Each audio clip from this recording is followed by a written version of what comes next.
The first day is always overwhelming because there's a million booths, and the booths are the latest camera gear, audio, mainly primarily camera. There is one or two audio type stuff, but this is a very camera heavy, image heavy expo.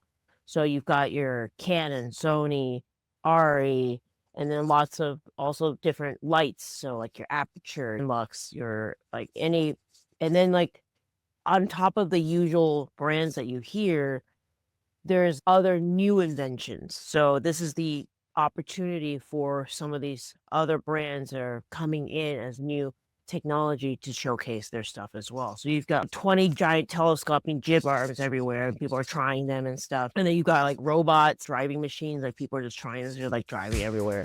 We are the Get Reelisms Podcast. I am Adam Chase Reddy. And I am Christine Chen. And surprise, we're both filmmakers. We get into it by sharing secrets, advice, and gossip in filmmaking. And we even get our other filmmaking friends to share theirs too.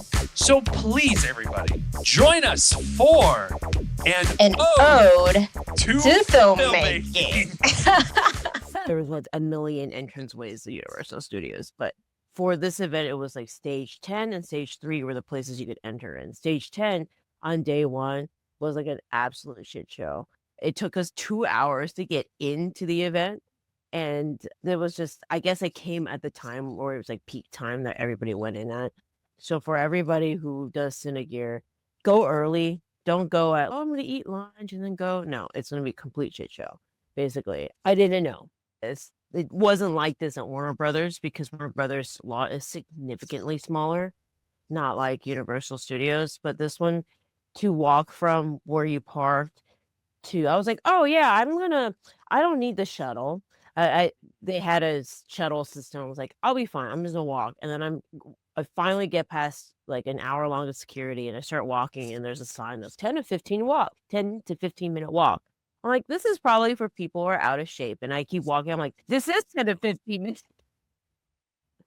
No wonder they had shuttles. Yeah, no, it was very long. But I'm glad I walked in for the first time, for the first day, because I had never walked the Universal Studios lot. So it was just like, so I was a tourist. I was just walking. They're like, whoa, they're shooting something there. They're definitely shooting stuff because I passed catering trucks. I passed trailers for wardrobe. I passed stuff, and I definitely passed a base camp area where I was hearing probably a second AD or a PA that was like escorting some talent that had just landed. So it was just like, it's fun. Yeah, just walk around and just so that walking to the event. And again, the first day is always overwhelming because there's just a million booths, and the booths are the latest camera gear, audio, mainly primarily camera. There is one or two audio type stuff, but this is a very camera heavy, image heavy expo. So you've got your Canon, Sony, ARRI, and then lots of also different lights. So like your aperture, your nan-lux, your like any, and then like on top of the usual brands that you hear, there's like other new inventions. So this is the opportunity for some of these other brands that are coming in as new technology to showcase their stuff as well. So you've got like 20 jibs, giant telescoping jib arms everywhere, and people are trying them and stuff. And then you've got like robots, like robotic driving machines, like people are just trying this, they're like driving everywhere. Saw that was pretty rad. You know what? I saw a few things that I thought were really cool. One of them was, and maybe this had come out already, and I wasn't aware of, but I talked to my friend who was a DP. She wasn't aware of it either. Sony's camera, the C400. Oh, sorry, not Sony. Oh, geez, Canon. So Canon C400. So I'm a big fan of Canons because I own a C100, which is now so old, but whatever. But this is the C400, and what it can do is it creates proxies immediately while you're recording simultaneously. And so when you're recording 4K or 6K or 7K, these files traditionally are way too large to handle when you're editing. They clog up your computer, especially if you have an older computer or whatnot. They are just because they're huge. They're raw sized files. And so proxies are like a slimmed down, smaller, low res version of your real footage. And A zip folder. yeah, no, it's just converted down. As an editor, you used to, after you get your raw footage, you dump your footage, your DIT would send them to a media encoder or something and create proxies. And that would be a whole rendering. And that could take several hours to go through. And essentially, it's taking your 4K footage and re-exporting it out to 1920 by 1080 or 720, something super low res, so that it will just run faster on your computer. So that's what it does. That's what your proxies are. And you edit with those, so it's easier to edit. It doesn't freeze your computer. And when you're done with your final edit, you link it back to the raw footage so to export your full resolution film, basically. Because there's no reason to work with RAWs. And this does it like simultaneously while you're filming your footage. So it saves the time of sending it to media encoder and spending that hour or so to process the footage. It's making it simultaneously while you're filming. And what's really cool is that this setup that Canon showed me is if you have Wi-Fi, you can set it up to a editor's collaborator tool like frame.io. It immediately uploads it to the cloud to this editing collaborator platform like frame.io. So it's all simultaneous. Yeah. I was just like, holy shit, because this process used to take so long, Holy shit, you're saving hours. So we've cut out the time it takes to process the raw footage to proxies, because that's happening literally simultaneously. And then it immediately uploads it to the cloud so that your editor, who may or may not be on set or is probably these days international, can see it immediately, almost live type thing.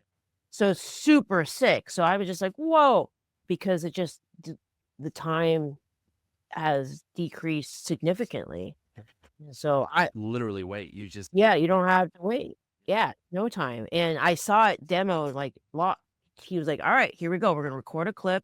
So they had like the Canon C400 recording, like it was a short 5-second clip, but recorded it, and I watched it send the fucking proxy to the cloud, and it was immediately, like within 2 minutes, appeared in the cloud in frame.io, and I could import that on the Premiere end directly into my edit software. Your functioning Google Drive.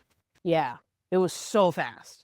So I thought that was super cool. The other stuff, I've seen this before in terms of it's been advertised to me on Instagram, but I'd never actually seen it in person and played with it.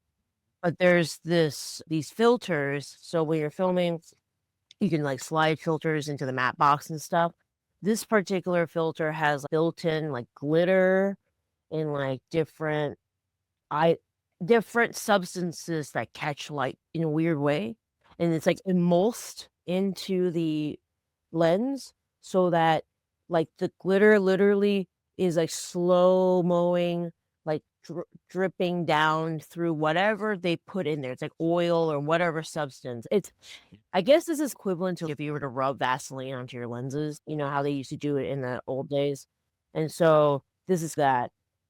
And so, yeah, but they've made it several layers where now there's like glitter inside the actual filter so it's like really neat. I can see it used for like music videos and stuff. So yeah, so it's like this like cool glitter substance, and it's like catching light in a weird way. So it's almost like having specialized lens flares, but in like weird ass glitter. Like they had all sorts of different ways. There was like one that was like this weird oil substance that was dyed red and like change. I don't know. It's really neat. Like I saw some of the images from a music video that the guy has shot, and one of them, it just looks like in the 70s lava lamps, but that it's like going throughout it was really neat. So I thought we got to play with that a little bit. The other stuff was I saw it last year, but probably a more upgraded version of whatever they saw last year. So lots of cool jib arms, hydraulic jib arms. Those are always fun to watch. Like you see this like jib moving like that. A lot more things for cars in terms of securing cameras. Yeah, because I think that's always something that they're trying to work on to make it faster.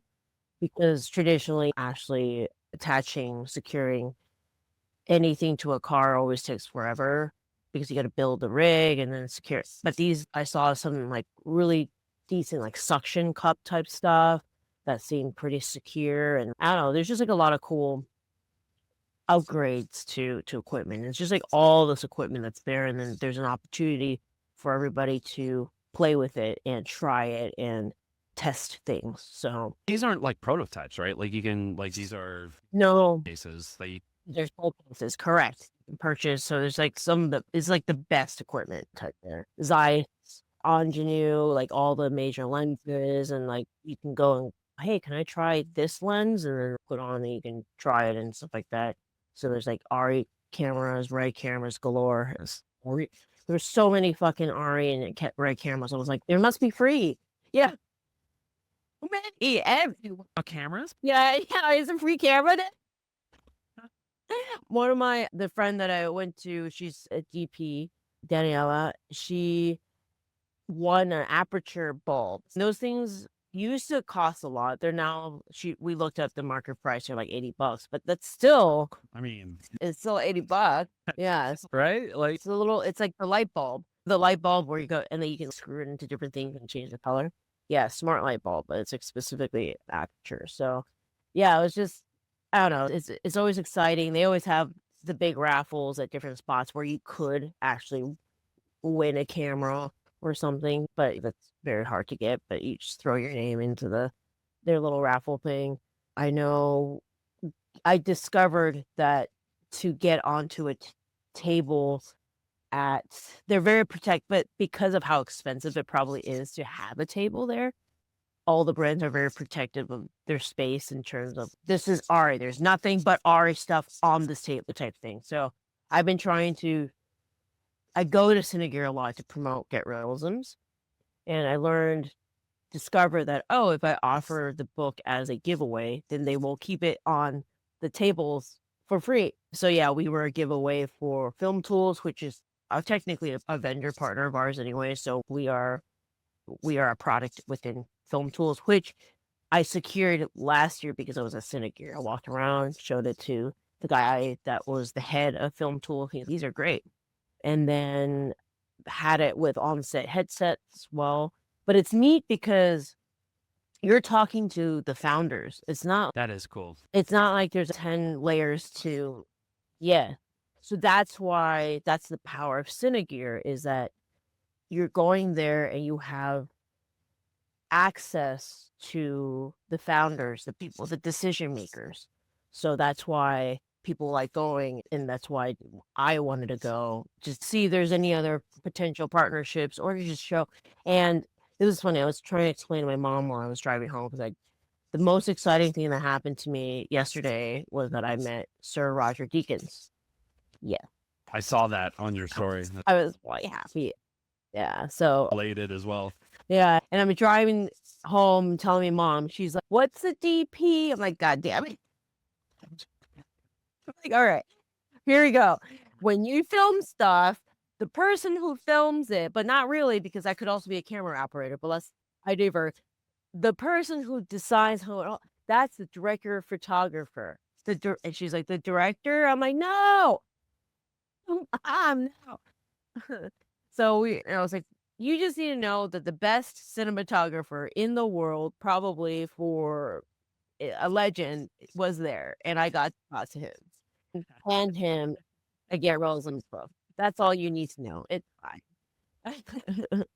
But yeah, so that was really cool. I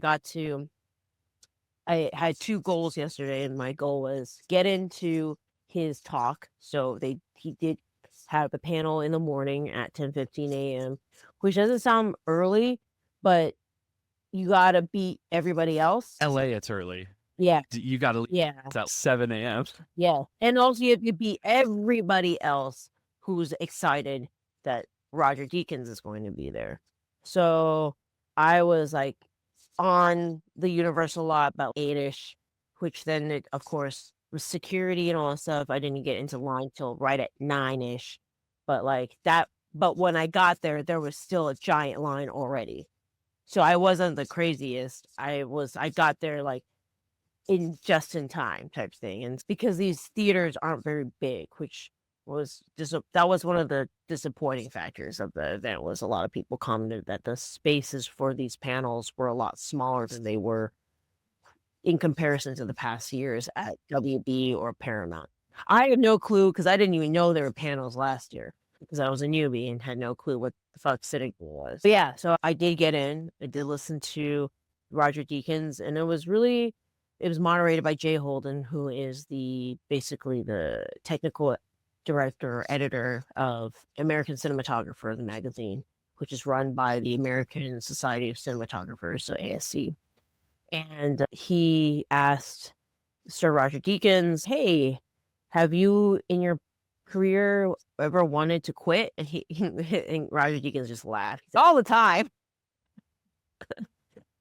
And mentioned that he'd been fired before. And Roger Deakins fired is. Yeah, I know. So that's the thing is just you listen to this stuff and it just gives you perspective. And I'm glad that Jay Holden asked this question because we're in a time when it's testing all of our patience in the industry because it has not been a good time in the industry. It's a tumultuous time right now because of changing of technology, changing ways in which people watch and view media. And and it's thrown the entire industry in disarray and people are just really stressed out and confused and wondering whether or not they deserve to be here. But so hearing Deakins be like, yeah, like it was hard and I've been fired before and many times when I'm like, I'm not sure if I really want to do this anymore. Like it's real. It was cool to hear that. It's really cool to hear that. Yeah. And then so I accomplished that goal and then I got to meet him for his book signing, which I do have.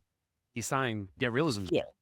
Oh, wait, no, I gifted him. Oh, you gifted him. Yeah. So Mr. Deakins. Byways, nice. Yeah. So I got Byways and he signed that. He signed.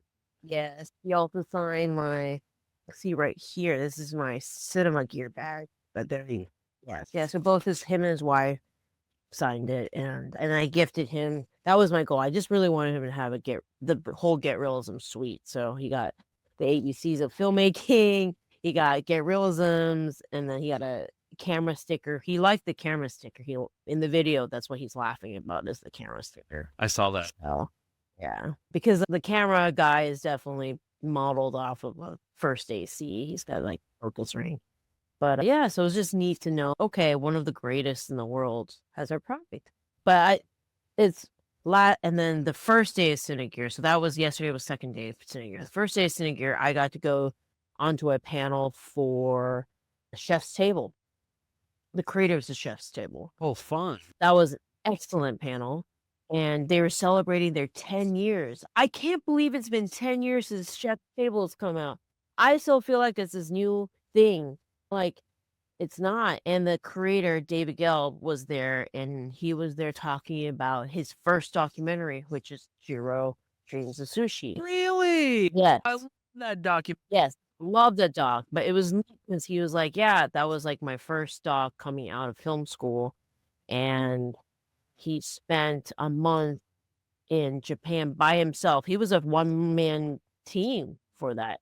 He said, it was just me. He Velcroed a bunch of sound gear to my camera. He got a loan from his family to buy the camera, which was a Red.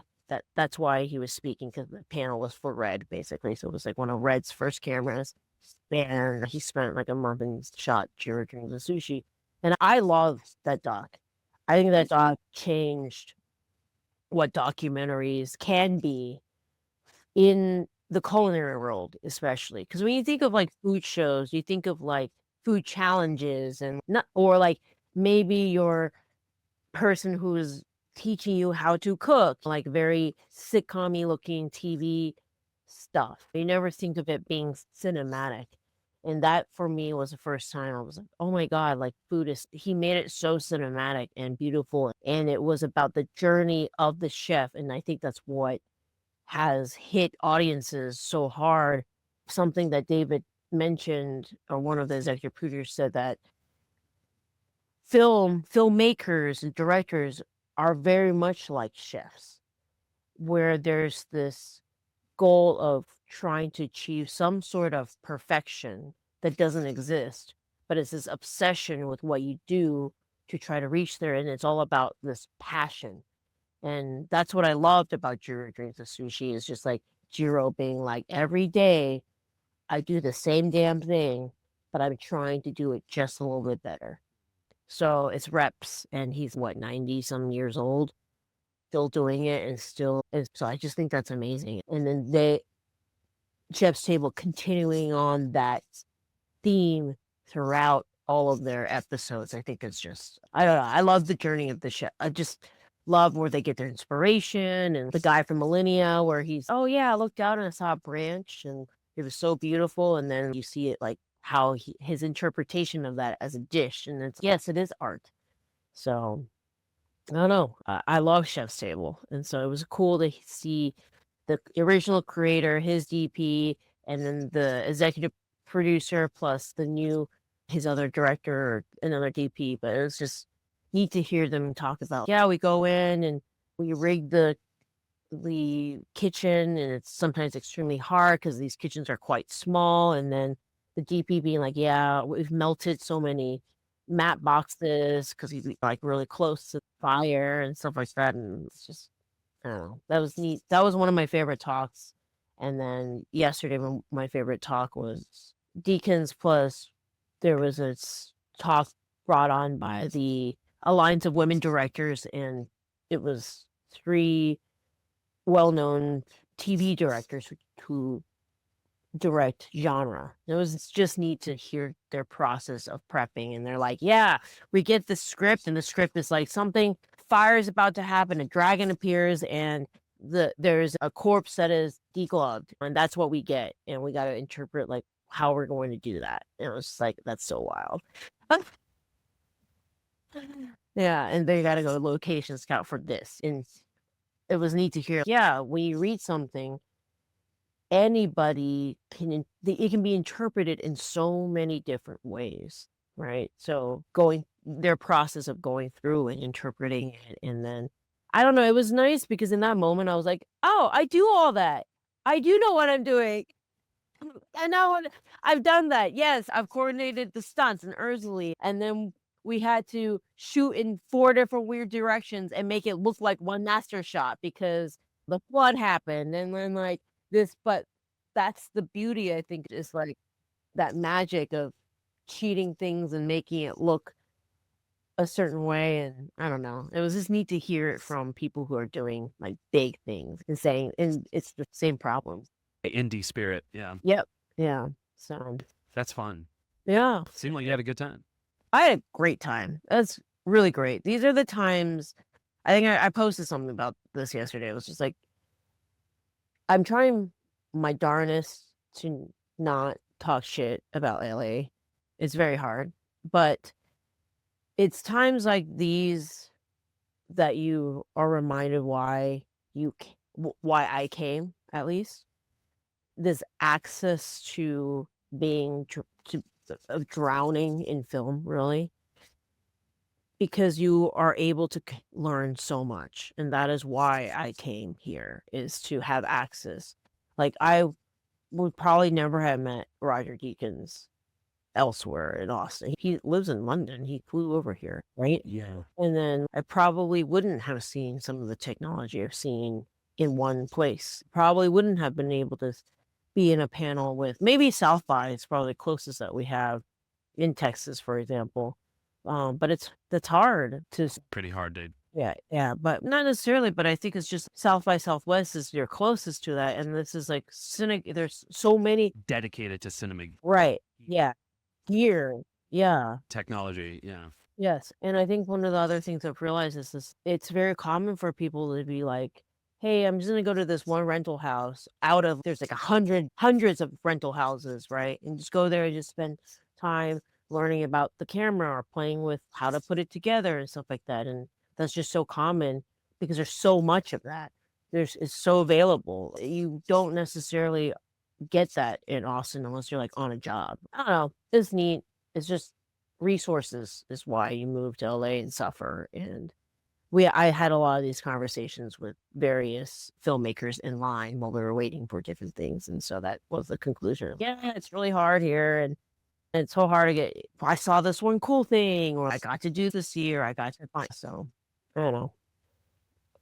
This weekend with Cinegear and stuff was definitely one of those moments of, okay, I moved here for a reason, and at least this has fulfilled that reason a little bit. You pissed yourself off. Yep. Fine, exactly. Back to work. Get back to work. So yeah. Be reminded of that because it is, even here, it's been bleak for sure. But, we keep in touch. You just got to keep in touch with everybody. Make sure we still are all in this together as a gig as we still look out for each other. So that's the key. We have to be strengthened community. Yeah, you got to find your people, and you got to find the people who will support you. And I think the biggest thing coming to LA, that's what I'm always reminded about is, oh man, I'm so lucky to be surrounded by so much support, such great friends. I call it, I was a social richness, or so I'm wealthy in social connections, or so that doesn't sound very good, but I just feel social currency. I don't know what you call it, but just, I may not be like rich when it comes to your traditional like dollars and shit, but I have so many good friends. So for that I'm very grateful, because it is because of that I'm still grinding. yeah.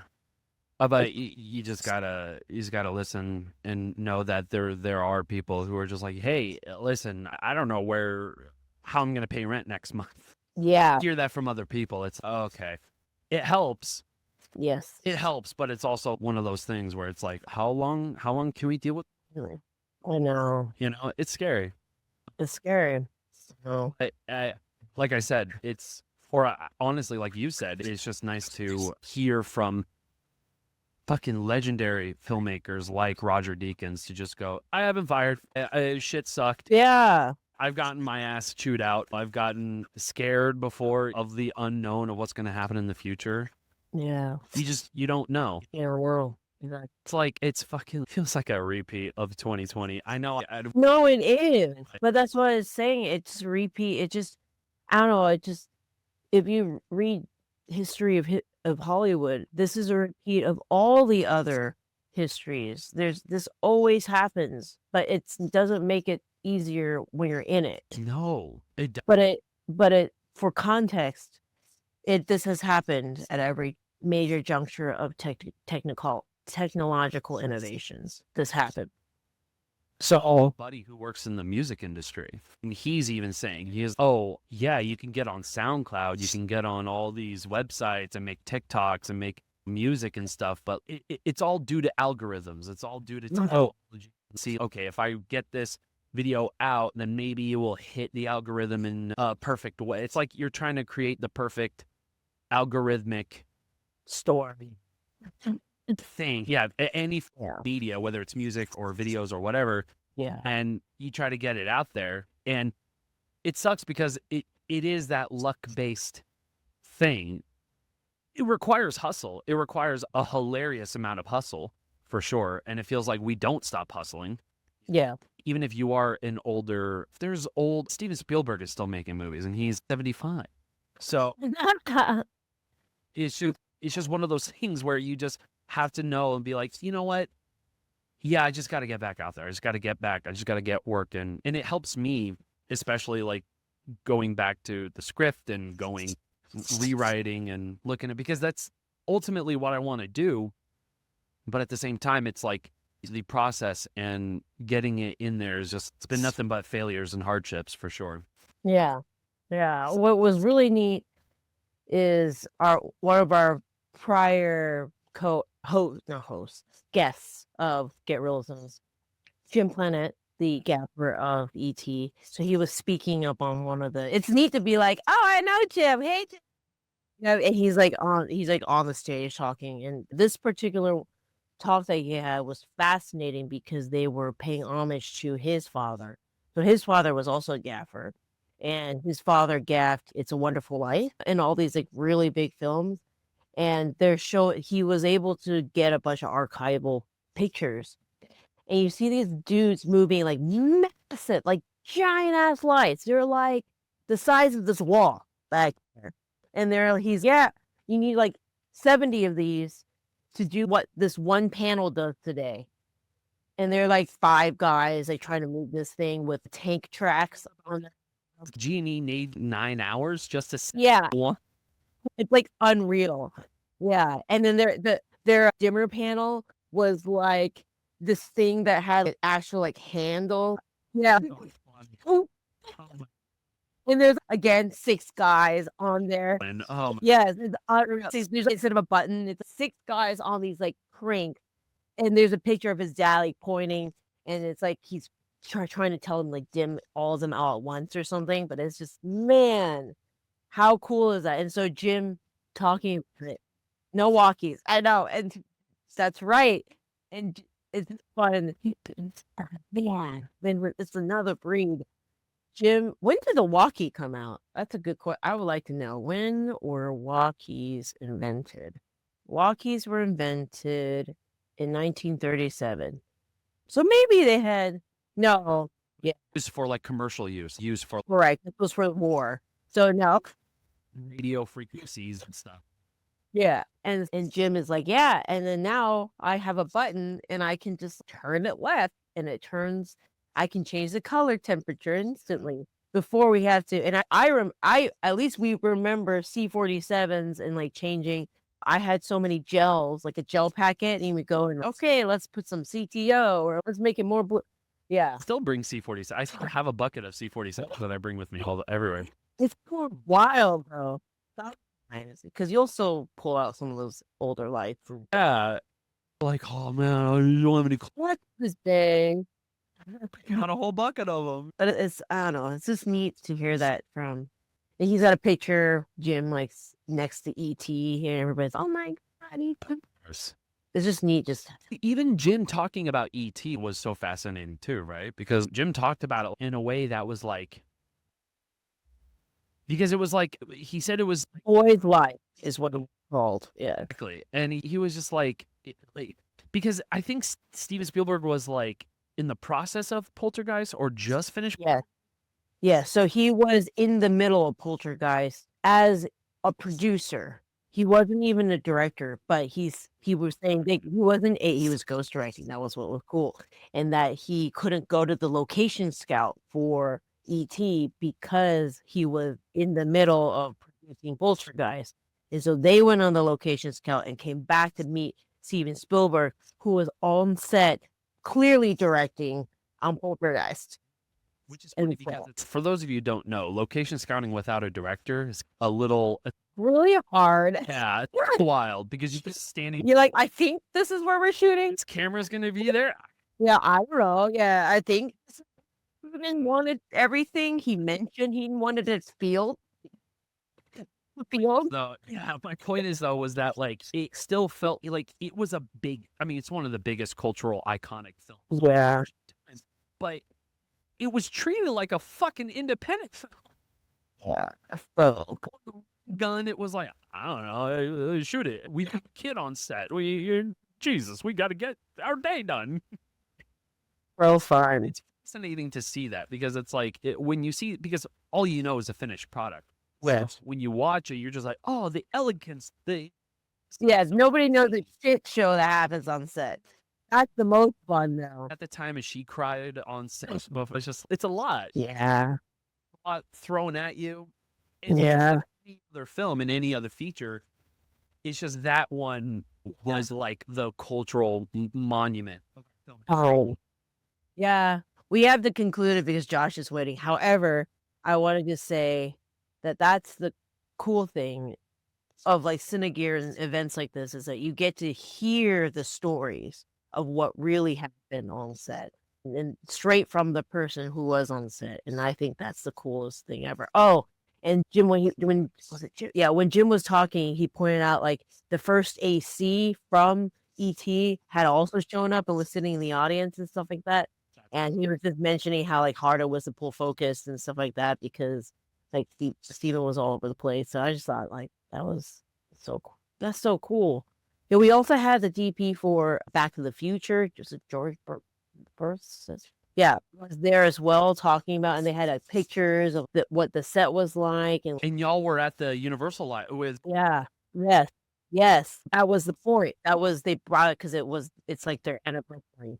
Yeah, so Yeah, that's so cool. cool. That's cool. awesome. I So know. let's take this plane for our landing. Know what it is, ladies and gentlemen. Get Cool. Reelisms dot. Yes.